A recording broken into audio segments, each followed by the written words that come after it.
Behind me is the Lucky Building, built by Steve Brown Apartments nearly 10 years ago. At the time of its creation, it was the largest apartment complex in downtown Madison.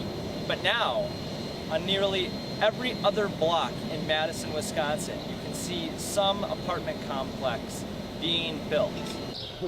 I think the students' parents are going to get taken to the cleaners because the housing is definitely suited for university students as opposed to affordable living for the working class. Behind me is what is now the largest apartment complex in Madison, called The Hub.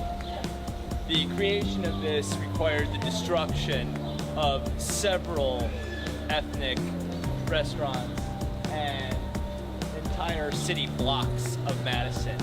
This building is nearly the entire 500 block of State Street, plus several acres behind it, all the way back to Gilman and Francis here.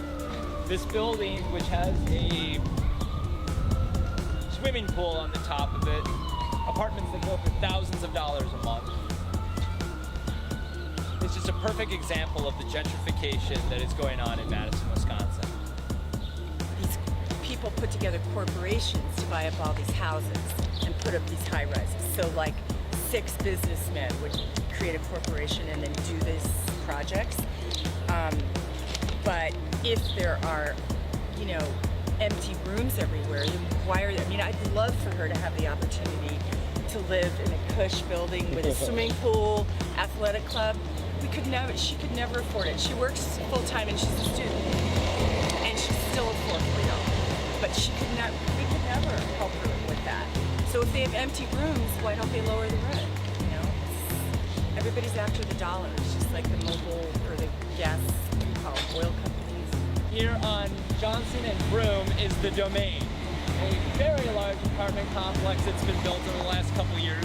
But as soon as they got done building this building, directly behind it, they started building another large apartment complex, both within the last 2 years.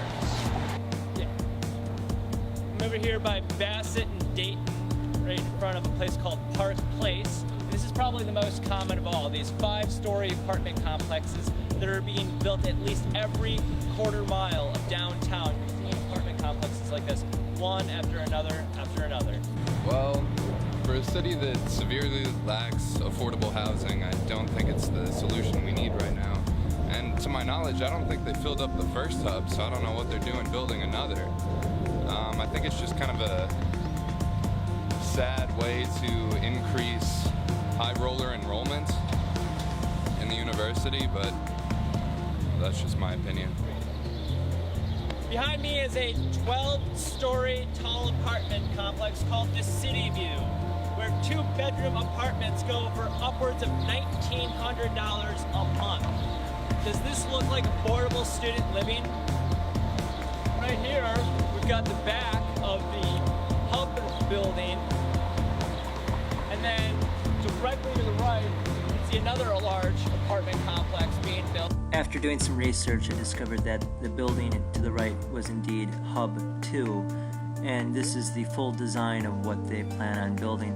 But more shockingly, the Hub is building apartment complexes like this all over the country. And lastly, we come to the building called Ovation. This was built by the Hovde Corporation. Eric Hovde is the Republican who ran for United States Senate in 2012 and lost to Tommy Thompson. This gigantic building that was built right here is, without a doubt, raising the cost for the local businesses in the area. Behind me is where Fanny Garver Gallery was for several decades, but just recently their rent was going up by $10,000 a month. It's safe to say that all of these condo developments being built all over downtown Madison is causing the rent to go up for small businesses everywhere. $10,000, not a year, but a month. Their rent was going up by $120,000 a year, and they had to move out of this spot because of it. This is the effect that these buildings all over downtown Madison have. Buildings like this raise their rent. Places like the Fanny Garver Gallery that have been here for decades and decades and decades have to move out of their spot.